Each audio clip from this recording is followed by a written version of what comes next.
Hello everyone, this is Abhishek Rai and welcome you all to your favourite YouTube channel Rai education channel पे आप सभी भाई बंधुओं का हार्दिक स्वागत है। मित्रों, मैंने जैसा बोला था कि आपके कमेंट्स लगातार आ रहे थे तो उनके अनुरूप मुझे आंसर देना था सभी का। तो अभी मैं टाइम निकाल के इसमें सारे कमेंट्स का स्क्रीनशॉट लेकर उसको अटैच किया हूँ इस वीडियो में। इसमें हमने आपकी समस्या और हमारे द्वारा जो हल प्रदत्त है उसको आप लोगों के समक्ष लाने की कोशिश करूँगा, जिनमें प्रमुखता से ऐसे प्रश्नों की बात करूंगा जैसे कितने नंबर बढ़ेंगे सबसे ज़्यादा ये प्रश्न आए हैं और ये मैं अपनी तरफ से नहीं बोल रहा हूँ, ये सारे आपको कमेंट्स भी दिखाऊंगा। ओके, फिर किस किस पर नंबर मिलेगा, किन किन प्रश्नों पर नंबर मिलेगा। अगला प्रश्न है कि क्या उत्तर कुंजी और रिजल्ट एक ही दिन आएगा। और इसी में ऐसा भी प्रश्न है कि उत्तर कुंजी जिस दिन आएगी 29 तारीख को आपका ऑर्डर रिजल्ट, तो क्या उस दिन उत्तर कुंजी और रिजल्ट आ सकता है कि नहीं आ सकता, ऐसा कुछ प्रश्न था। क्या डॉक्यूमेंट्स में कोई समस्या है, डॉक्यूमेंट्स में नहीं, यानी कि किसी के ग्रेजुएशन के किसी ईयर में प्रॉब्लम है, किसी का बीएड में कोई प्रॉब्लम है। इन सारे प्रश्नों को आपके कमेंट्स के थ्रू आंसर दूंगा। नेक्स्ट है क्या डबल बेंच में कुछ नया होगा, ये सबसे बड़ी बात है कि डबल बेंच में जाने की सबसे बड़ी संभावना है, तो उसमें क्या देखने को मिल सकता है और किसकी जीत होगी। मेन फोकस इसी पे सबका 60-65 40-45 किसकी जीत होगी, ये सारी चीज़ें आप लोगों से बातचीत करूंगा इस वीडियो में। तो वीडियो लाइक करिएगा, चैनल सब्सक्राइब करिएगा और मैक्सिमम शेयर करिएगा वीडियो को, ज़्यादा से ज़्यादा व्हाट्सएप ग्रुप, फेसबुक ग्रुप, जहाँ भी शेयर करना चाहते हैं आप शेयर करते रहिएगा। चलिए वीडियो शुरू करते हैं। तो देखिए, मैं पहले प्रश्न से शुरू करता हूँ। ये देखिए, मैंने वीडियो अपलोड की थी कि अब आगे क्या करना है आपको, 69,000 भर्ती से जुड़ी बातें हैं, सारी चीज़ें इसमें मैंने बातचीत की थी आपके लिए। तो इसमें दुर्गेश जीआरएस जी का प्रश्न है पहला कि सर बीएड सर्टिफिकेट में इनरोलमेंट नंबर जो है वो नहीं चढ़ा है इनके, और फादर नेम में जो नेम है उसमें स्पेस है, काउंसलिंग में कोई दिक्कत होगी, रिप्लाई प्लीज़। देखिए मित्र, ऐसे कई मित्रों के प्रश्न होंगे, दुर्गेश जी के प्रश्न, मैं देखिए वही प्रश्न उठाता हूँ जो सार्वभौमिक हो, सबसे लागू होते हैं। तो सभी के दिमाग में ऐसे प्रश्न होंगे या कुछ इनरोलमेंट किसी का सर्टिफिकेट नंबर वहीं प्रॉब्लम हो रही होगी। तो सभी से बता दूं कि अपने कॉलेज से ज़रूर संपर्क करें। अगर ये प्रोसेस जल्दी होती है तो जल्दी करा लें अपने कॉलेज से। अगर वहाँ पे ज़्यादा टाइम लेता है और इधर आपका अगर काउंसलिंग स्टार्ट हो जाती है तो आप एक एफिडेविट बनवा के वहाँ पे प्रयोग कर सकते हैं काउंसलिंग के समय। फिर वहाँ पे अगर वहाँ पे टाइम मिलता है तो अपने कॉलेज से संपर्क करा के उसको संशोधित करा सकते हैं। ओके, नेक्स्ट प्रश्न है कि नॉलेज विद आशीष जी का प्रश्न है कि सर 60-65 की तरफ से अभी से वकील तैयार करना है। तो 60-65 की तरफ से वकील, तो वो तो सब लोगों की क्रियाकलाप है, लीगल टीम की भी क्रियाकलाप है, वो लोग कार्य करेंगे इस पर, आप बिल्कुल भी पैनिक मत होइए। सब लोग बस अपना सहयोग प्रदान करिए, जैसे जिस प्रकार से वहाँ पे बातचीत रखी जाती है कि ऐसा सहयोग चाहिए सबको, तो वो उससे पीछे नहीं हटना है किसी को, क्योंकि भर्ती अगर 15 से 20 दिन में जल्द से जल्द हो सकती है तो सभी को सहयोग करके भर्ती को पूर्ण कराना है। सीधी बात ये रखिए, क्योंकि यहाँ से निकलती है तो दोबारा न्यायिक ये जो होता है ना कि न्यायिक हिरासत में ना पहुँच पाए दोबारा से ये भर्ती, प्रॉब्लम कोई ना हो, जल्द से जल्द ये भर्ती प्रक्रिया पूरी हो। अवनीश शुक्ला जी का प्रश्न है कि सर भर्ती पूरी करने के लिए देखिए धरना देना पड़ेगा, जो भी ये सारी क्रियाकलाप है ये सारे कार्य करने पढ़ते आए हैं और कोई नया चीज़ नहीं है, आपको करना पड़ेगा इन सब चीज़ों के लिए। और ये सब भी आपके संघर्ष की एक कहानी भी है, आपने पढ़ाई लिखाई की, मैं शुरू से बोलता रहा हूँ कि कलम चला देना, पढ़ लेना वही मेहनत के अंतर्गत नहीं आता। ये सारे धरना, आपको वकील हायर करना, रोज़ रेगुलर सुनवाई करना, फिर ये जो आप वीडियो सुनकर ये भी आपकी मेहनत के अंतर्गत आते हैं। ओके, तो बिल्कुल भी पैनिक मत होइए, प्रेशर रिलैक्स मोड में चलिए। 29 तारीख को जो होगा उसके बाद स्ट्रैटेजी हम लोग डील करेंगे। आगे अगले प्रश्न पे चलते हैं। तो यहाँ पे सुरेश चंद्र जी का प्रश्न है कि सर ऑर्डर कॉपी कितने बजे तक आएगी और 29 मार्च को रिजल्ट आ जाएगा क्या, ये प्रश्न है सुरेश चंद्रा जी का। तो देखिए, शाम तक तो 4-4:30 बजे तक तो कोर्ट ही चलता है, लखनऊ खंडपीठ चलेगी। उसके बाद ही मॉर्निंग में अगर 10:15 बजे से fresh as a fresh case इसको हैंडल करते हुए तुरंत इसकी जो भी प्रोसेस है उसको तुरंत सुना दिया जाता है ऑर्डर को। तो बहुत ही रिलैक्स मोड, शाम तक आपको 5-6-7 बजे तक इवन आपके सारी चीज़ें मिल जाएंगी, और जैसे मिलती है इसकी ऑर्डर कॉपी आप तक पहुंचा दी जाएगी। आप तक वीडियो के माध्यम से मैं बता दूंगा सारी चीज़ें, तो बने रहिएगा हमारे साथ 29 तारीख को पल पल की अपडेट के लिए। और बाकी 29 मार्च को रिजल्ट आ जाएगा क्या, ये सबसे बड़ी बात है। अगर जल्द से जल्द ऑर्डर कॉपी रिलीज हो जाती है तो पूरी संभावना है कि शाम पूरी रात तक अगर आ जाए तो बहुत बेहतरीन है, नहीं तो मॉर्निंग से ये सारी चीज़ें आपकी अपडेटेड हो जाएंगी। 30 तारीख को तो पूरा मैक्सिमम चांसेस हैं कि जल्द से जल्द 30 तारीख को आपकी संशोधित उत्तर कुंजी, उसके बाद कुछ घंटों बाद आपकी रिजल्ट प्रकरण पूरे निकल कर आ जाए। संदीप कुमार 330 जी का प्रश्न है कि भैया रिजल्ट कब आएगा सुपर टेट का? फिर 29 मार्च के बाद?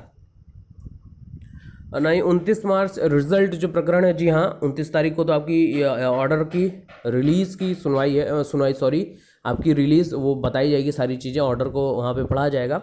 लेकिन 30 तारीख की पूरी संभावना है कि आपकी सुपर उत्तर कुंजी और आपका जो रिजल्ट प्रकरण है वो निकल कर आ जाए।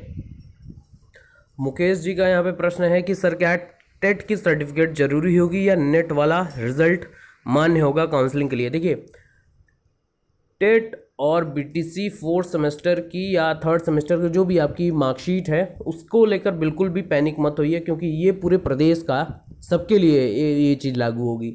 आपका टेट का रिजल्ट और बीटीसी 4th सेमेस्टर या 3rd सेमेस्टर जो भी मार्कशीट होगी वो तो सारे प्रदेश के बच्चों के लिए ना, सभी अभ्यर्थियों के लिए। तो वो सरकार का काम है, आयोग का कार्य है। अगर एक बच्चे के पास नहीं है तो किसी के पास नहीं होगी, एक के पास है मतलब सबके पास होगी। ठीक है, तो बिल्कुल परेशान मत होइए जो इसके बारे में आएगा, क्योंकि बहुत पहले से चला आ रहा था कि एक हफ्ते में 15 दिन में ये सारी चीज़ें क्लियर हो जाएंगी, लेकिन अभी तक क्लियर कुछ समझ में नहीं आ रहा है।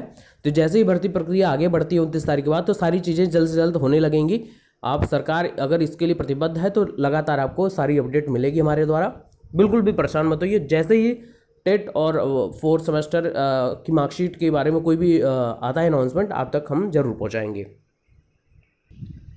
अगला प्रश्न यहाँ पे है मित्र का, यहाँ पे इन्होंने बोला है कि सर अभी तो जो ऑफिशियल आंसर की आएगी उस पर भी बड़ा वाला ऑब्जेक्शन होगा, ऑर्डर का भी पता नहीं है किस पर आएगा। तो ये हाँ सबसे प्रमुखता से कि 40-45 पर आएगा या 60-65 पे आएगा।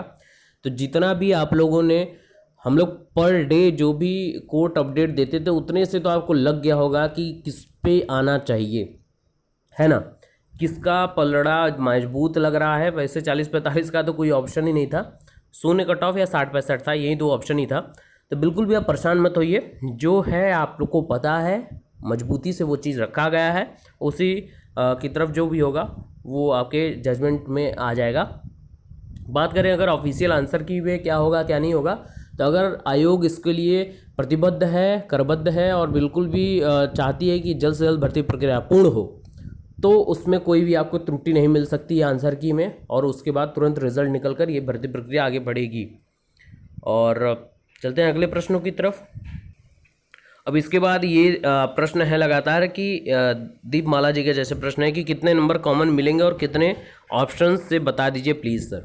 तो ये सभी के ऐसे प्रश्न होंगे, सबसे जो लोग प्रश्नों के ऊपर प्रश्न पूछ रहे होंगे, कमेंट कर रहे होंगे कि कितने नंबर पड़ेंगे, पहली बात। दूसरा, किन किन प्रश्नों पे उनको मिलेगा। तो पहले वो किन किन प्रश्नों पे चलते हैं और उस पर बातचीत करते हैं। तो ये मैं उत्तर दूंगा आपके कमेंट के द्वारा। राजेंद्र सिंह जी का यहाँ पे कमेंट था, तो उसको मैं यहाँ पे मैंने इसको शामिल किया है। इन्होंने लिखा है, पहले प्रश्नों की बात करूँ तो इन्होंने लिखा है पहला संविधान सभा वाला जो प्रश्न है, फिर इसके बाद स्पार्गल्स वाला, स्पार्गल्स यानी जो छिद्र वाला था कि कॉकरोच की छिद्र है कि केचुए की है, कि ये आई थी ना ऑप्शन। इसके अलावा पर कैपिटा इनकम की, प्रति व्यक्ति आय जो भी थी, और गोरखनाथ वाला जो प्रश्न था। इसके बाद इन्होंने इंग्लिश का भी हाइड हिडन वाला कुछ ले लिया है, और हाँ सेंट्रल ग्लास सिमेरिक संस्थान वाला ये इन्होंने बोल दिया है। तो मैं अगर प्रमुखता से बात करूँ तो ये आप अगर संविधान सभा को नहीं लेंगे, इसको मैं थोड़ा सा नहीं लेके चलता हूँ संविधान सभा वाला, क्योंकि प्रश्न ही पूछा गया था प्रथम कौन है, उसमें मेंशन नहीं था कि अस्थाई अस्थाई, तो इससे कोई मैटर नहीं करता है वो, तो मुझे नहीं लगता कि इसको हटाने की ज़रूरत है। फिर भी आयोग के ऊपर ये सारी चीज़ें डिपेंडेंट है, तो कम से कम 4 से 5 प्रश्न बनते हैं जो सॉलिड हैं।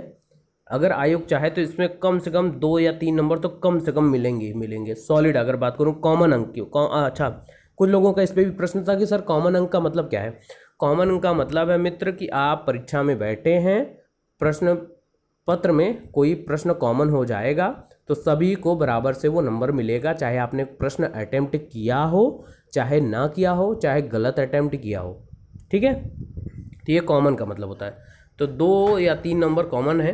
उसके अलावा ऑप्शंस चेंज करके 2 ऑप्शंस कर लें या जो भी कर लें तो वो अलग चीज़ें हैं, लेकिन कॉमन अंक 2 से 3 नंबर है। ठीक है, और कौन कौन प्रश्न है तो यहाँ पे आप सभी देख सकते हैं इनके द्वारा जो भी उठाए गए हैं प्रश्न। अब देखिए इसी में ये भी प्रश्न था SN मुखर्जी वाला, ये वाला भी प्रश्न है। इस पे भी नंबर मिलना चाहिए क्योंकि आपके ऑप्शंस में भी नहीं था ये कथन वाला। तो ऐसे कई प्रश्न हैं, लेकिन प्रमुखता से 4 से 5 नंबर जो फिक्स्ड हैं, 4 से 5 प्रश्न, और 2 से 3 नंबर तो कॉमन फिक्स्ड हैं। उसके अलावा जो भी ऑप्शंस डबल करें जो भी करें वो अलग बात है। अगला प्रश्न यहाँ पे मैंने लिया है वीरेंद्र कुमार जी का। इन्होंने लिखा है कि सर एस्टेट फॉर्म फिल करने में मोबाइल नंबर जो दिया था वो बंद हो गया है, बहुत प्रयास किया बाद में लेकिन नहीं मिला काउंसलिंग फॉर्म में। तो देखिए अभी अब अगर आपने 68,500 का जो बचे हुए अवशेष लोग थे उनको दोबारा जब दिया गया था फॉर्म फिलअप करने के लिए, तो 1 दिन का उनको 2 दिन का लगभग मौका दिया गया था। अपने फॉर्म में अगर मोबाइल नंबर जो मेंशन किया था अगर उसमें कोई प्रॉब्लम थी तो दोबारा वो नंबर अपना फॉर्म एक मिलता है आपके एलनगंज से PNP से, उसको फॉर्म फिलअप करके अपना नया नंबर वहाँ पे मेंशन करके सबमिट करना था। तो बिल्कुल आप लोगों के साथ अगर काउंसलिंग प्रक्रिया स्टार्ट हो जाती है तो आप लोगों को भी ऐसा ही मौका मिलेगा। मोबाइल नंबर अगर आपका चेंज हो गया है तो पुनः आप संशोधित नंबर अपना वहाँ पे दर्ज करा सकते हैं। तो बिल्कुल भी परेशान होने की ज़रूरत नहीं है। और आखिरी में ये प्रश्न है दानिश वसीम जी का। इन्होंने पूछा है कि प्लीज़ कोई बताओ कि डबल बेंच जाने पर से भर्ती रुक जाएगी क्या। जी बिल्कुल नहीं, सीधी और स्पष्ट बात 2 टुक में मैं आपको जवाब दे रहा हूँ। और सभी मित्रों को जिनको डबल बेंच से घबराहट हो रही हो तो वो तो तय बात है, कोई प्रॉब्लम नहीं होने वाली है। क्योंकि मैक्सिमम अगर 95% केसेस देखे जाएँ डबल बेंच से तो जो सिंगल बेंच का जो ऑर्डर रहता है उसी को मेंटेन करते हुए वहीं ऑर्डर सुना दिया जाता है। तो बिल्कुल भी पैनिक होने की ज़रूरत नहीं है। करना क्या है, बस आपको जल्द से जल्द भर्ती प्रक्रिया, चाहे प्रेशर क्रिएट करके गवर्नमेंट के ऊपर, चाहे जो भी चीज़ क्रिएट करके जल्द से जल्द 15 से 20 दिन में भर्ती प्रक्रिया पूर्ण करानी है। इतनी बात तय मान के चलिए। बाकी नए नए अफवाह आपको ज़रूर मिलेंगे। मुझे ये उम्मीद है कि जो विपक्ष के लोग हैं वो जल्द से जल्द नई नई चीज़ें उखेड़ना चाहेंगे। उनका यही मानना है कि हम नहीं तो कोई नहीं, तो कोई नहीं, उनको करने दीजिए जो उनकी मानसिकता है। हम लोग पॉजिटिव होकर चलेंगे और डिफेंड करते हुए अपनी भर्ती प्रक्रिया संपूर्ण कराएंगे।